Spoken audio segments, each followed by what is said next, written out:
أعوذ بالله من الشيطان الرجيم بسم الله الرحمن الرحيم إن الحمد لله نحمده ونستعينه ونستغفره ونعوذ بالله من شرور أنفسنا ومن سيئات أعمالنا من يهده الله فلا مضل له ومن يضلل فلا هادي له أشهد أن لا إله إلا الله وحده لا شريك له وأشهد أن محمدا عبده ورسوله أما بعد Haqiqatda eng xayrli so'z Alloh taolaning so'zi va eng xayrli yo'l payg'ambarimizning sollallohu alayhi vasallamning yo'li.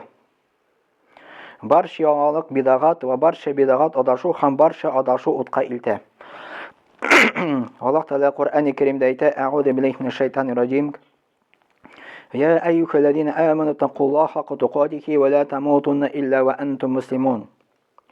Ey mu'minlar, ey iymon keltirgan bandalar, Alloh taolo aytadi: Allohga haq taqvolik bilan taqvolanig'iz.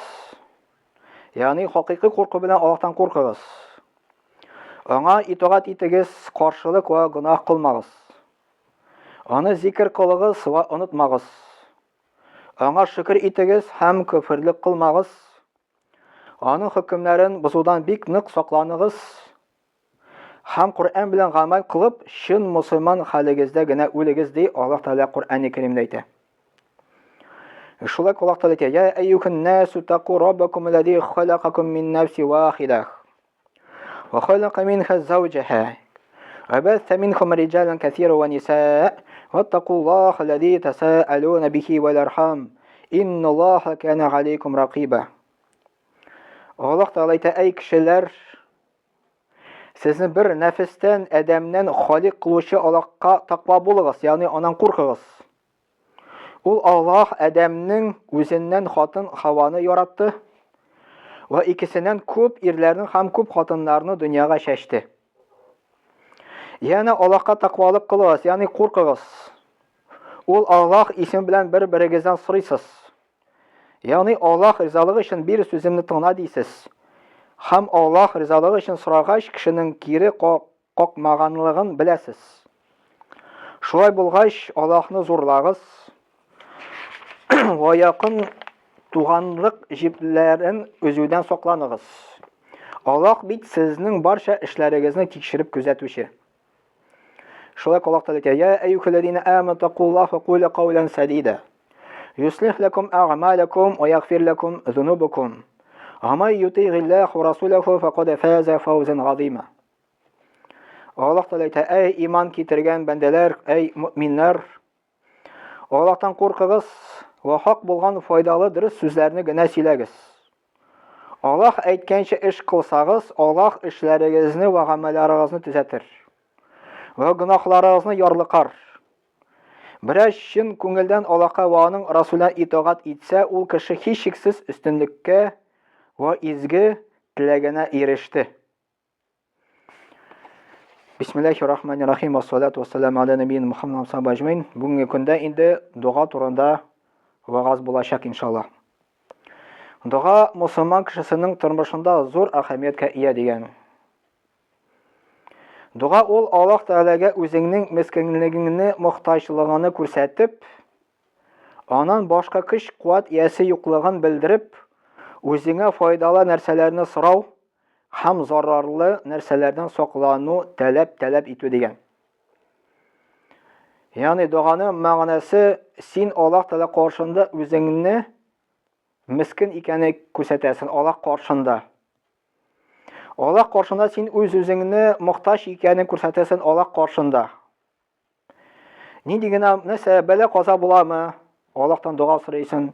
Yengillik bo'ladimi? Bari Alloh taoladan duo so'raysan. Shunada ul g'ubudiyaning, ya'ni Allohga qulluqning ko'rsatuvining eng yuqori darajasindandir deb kelaydi. Duoning fazilatlari ham jimishlarining ham sirlari degan. Alloh taolo Qur'oni Karimda aytadi: "Va qala robbukum ud'uni astajib lakum." Robbigiz aytdi: "Menga yolvorig'iz, men sizga javob beraman" deydi. Alloh taolo Qur'onda aytadi: "Mendan so'rag'iz" deydi, men javobini beraman deydi. Shulay duo ibodat deydi. Muhammad payg'ambar sallam aytdi: "Ad-duo hul ibodah." Duo ibodat deydi. Shulay duo takbirlikdan poklaydi. Alloh taolo aytadi: "Va qala robbukum ud'uni astajib lakum." Innellezîne yestekbirûne an ibâdeti seyedhulûne cehenneme dâhirîn. Gafir suresi 60. ayette Allah Teala ayta: Rabbig'iz aytdi, menga yalvarıgız, men sizga javob berarman. Ammo menga ibodat etuvdan takabburlanib bosh tortgan kishilar tubansitilgan va xur bo'lgan holda jahannam o'tına kirarlar degan. Mana Alloh subhanahu va taolo Qur'oni Karimda ayta: Mendan so'rag'iz deyi, menga yalvarıg'iz deyi, men javob beraman deyi. Kimda kim mendan so'rovdan takabburlanadi, u jahannam o'tına kirar deydi. Allah Taala shu oyatda bizga ayta, kim Allohga murojaat etmay ekan, kim duo qilmay ekan, u Alloh qarshida takabbur bo'lib sanalar ekan. Mana takabburlikning darajalari bor. Eng zo'r takabburlik u Alloh qarshida. Andari payg'ambarimiz sollallohu alayhi vasallam qarshida. Andari ani qarshida zo'r takabburliklarning birisi. Xotin qiz o'zining eri qarshida, bolalarning o'zi anisi qarshida. Mana bu takabburlik. Eng zo'r darajasi Alloh taolo qarshida takabburlik. U o'zin soni men Allohga muhtoj tugul deb, men o'zim bo'ldiram deb o'ylaydi u. Alloh taolo shu kishini yaratmay ekan. Duo Alloh taolo qarshida eng hurmatli narsa. Chunki duo ibodatning eng yuqori ilishi degan. Muhammad Payg'ambar sollallohu alayhi vasallam aytdi: "Laysa shay'un akrama alayhi ta'ala min ad-du'a'i." Muhammad Payg'ambar sollallohu alayhi vasallam aytdi, Alloh taolo qarshida duodan da hurmatliroq narsa yo'q. Shulay Muhammad Payg'ambar sollallohu alayhi vasallam aytdi: "Men lam yad'ulloha subhanahu ghadiba alayhi." Kim Alloh taolaga duo qilmay ekan, u anga ashulana degan. Hatto hadislar kela o'zining botinkani kiyganda da, sandalni kiyganda da, shnurokni beylaganda da Alloh taoladan Allohdan duo so'rash kerak. Qo'y bir g'olimlar даже yo'lni chiqqanda da duo qilib chiqqanlar. Imom Ash-Shafi'i yolashmasam, bir yoqdan ikkinchi yoqqa yo'lni chiqqanda Allohdan duo so'rab chiqqan, ishdan imin shaharga bo'lsin deb. Avul zamanında anday mashinalar bo'lmadi, движение bo'lmadi. Mana bizning avulda kibik. Shundan qaramasdan u baribir Alloh taoladan duo so'ragan. Bugungi zamanda shunday tege ko'p mashinalik zamanında qo'shan avariyalarga ko'p kishilarga manda bigrakda biz muhtoj duoga. Mashinaga o'tirganda o'zining duosi bor. Qo'y bir kishilar mashinaga o'tirgach, qo'y bir bitilar qo'yalar anda soqlar meni deb qo'y bir narsalar o'lalar. Bizning islom dinimiz bitilarni o'lu ondan tiydi. Bizga Muhammad Payg'ambar sollallohu alayhi vasallam o'zining yo'lida ko'rsatdi, o'zining sunnatini ko'rsatdi, nishik mashinada o'tirib duo qilishga kerak. Mashinadan chiqqach, nishik duo qilishga kerak. Albatta, u zamonda mashina bo'lmadi, u endi tege diyelerge atlanıp irgende, atlarga atlanıp irgende duo qilgan. Diyege atlaganda mı, ili atqa mı, ili mashinaga mı, avtobusga o'tirabizmi, samolyotga mı, onun o'zining duosi bor. Onun duosi o'tirgach, Bismillahi tevekkeltu alallohi deb aytamiz. Allah isim bilan men o'tirdim, men Alloh taolaga tavakkalladim deb, ya'ni o'zimni Allohga topshirdim deb o'tirasin. Anlar Allahu Akbar, Allahu Akbar, Allahu Akbar, 3 martaba Allahu Akbar, Alloh buyuk deb aytamiz. Subhanallazi sakhkhara lana hada va ma kunna lahu muqrinin va inna ila robbina lamunqalibun. Biz aytamiz, Alloh taolo butun kemchiliklardan pok, shushi mashinani bo'lami, samolyotni bo'lami, u bizga shushini bo'ysundirdi deb aytamiz. Biz Alloh taolaga murojaat etamiz, agarda shushi duoni biz o'qib ketsak, inshaalloh Alloh taolo bizni saqlaydi. Agar ajali yetmagan bo'lsa endi. Mashinadan tushgach biz aytamiz, mashinadan tushgach aytamiz, unutim shu duoni yaronda esga tushirga aytirman inshaalloh. Yandara duoning kishi bir kuchli. Qo'y bir kishilar shu duoga e'tibor bermay. Masalan, kishi og'rita ekan, vrachga boramiz. Әлбәттә, врачка барырга кирәк, ул безнең динебез тыймый, дару эчәргә кирәк. Әмма безнең бөтен өметебез булырга тиеш Аллаһтан һәм врачтан түгел. Да, врач кушканны эшлибез, врачка барабыз, даруны эчәбез. Әмма даруда файдасы булмый, Аллаһ Тәгалә аңар шифасын салмаса. Шифа Аллаһның кулында. Дару эчкәндә Аллаһтан шифа сорарга кирәк, врачка барганда Аллаһтан шифа сорарга кирәк. Һәр вакытта Аллаһтан шифа сорарга кирәк. Шифа Аллаһның кулында, врачның кулында түгел.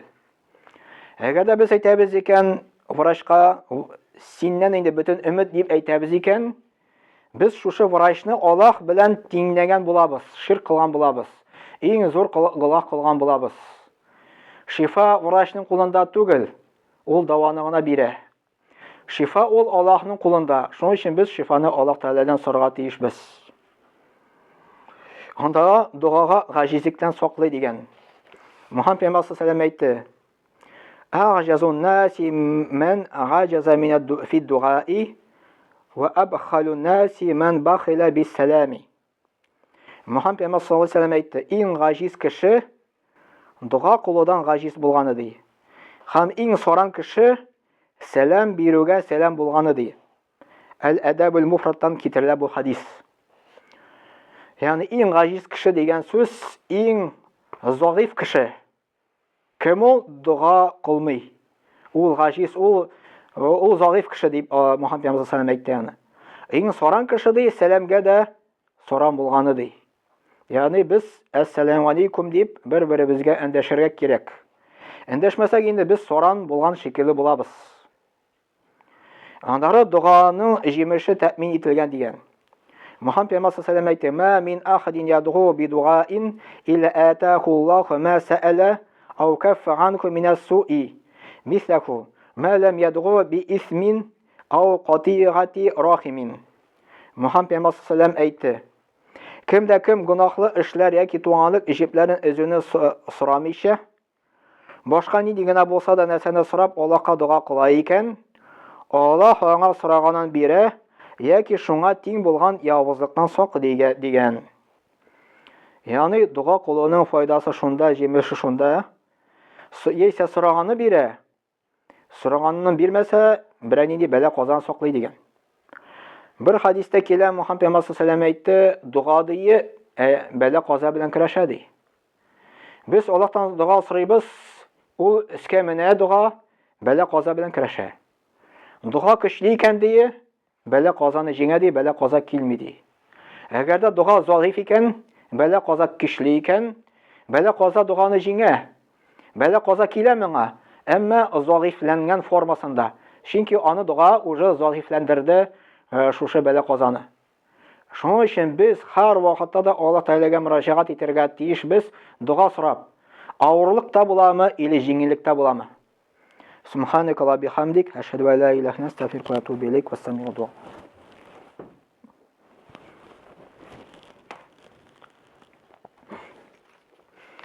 إن الحمد لله نحمده ونستعينه ونستغفره ونؤمن به ونتوكل عليه ونعوذ بالله من شرور أنفسنا ومن سيئات أعمالنا من يهده الله فلا مضل له ومن يضلل فلا هادي له أشهد أن لا إله إلا الله وحده لا شريك له وأشهد أن محمدا عبده ورسوله إن الله وملائكته يصلون على نبيه يا أيها الذين آمنوا صلوا عليه وسلموا تسليما اللهم صل على محمد وعلى آل محمد بعدد من صلى وصام اللهم بارك على محمد وعلى آل محمد بعدد من قعد وقام وصل وسلم عليه وعلى جميع الأنبياء والمرسلين وعلى ملائكتك المقربين وعلى أهل طاعتك أجمعين من أهل السماوات والأرض وارحمنا واحشرنا برحمتك يا أرحم الراحمين اللهم ارحم الخلفاء الراشدين وأمراء المدينة الذين بالقضاء بالحق وكانوا يعدلون اللهم اغفر للمؤمنين والمؤمنات والمسلمين والمسلمات الأحياء منهم والأموات إنك مجيب الدعوات ورافع الدرجات ومنزل البركات وقاضي الحاجات برحمتك يا أرحم الراحمين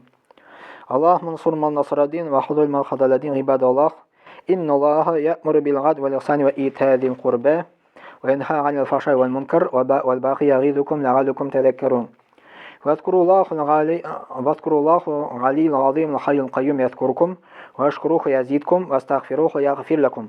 ولذكر الله تبارك وتعالى أعلى وأول وعز وجل وأعظم وأتم وأكبر.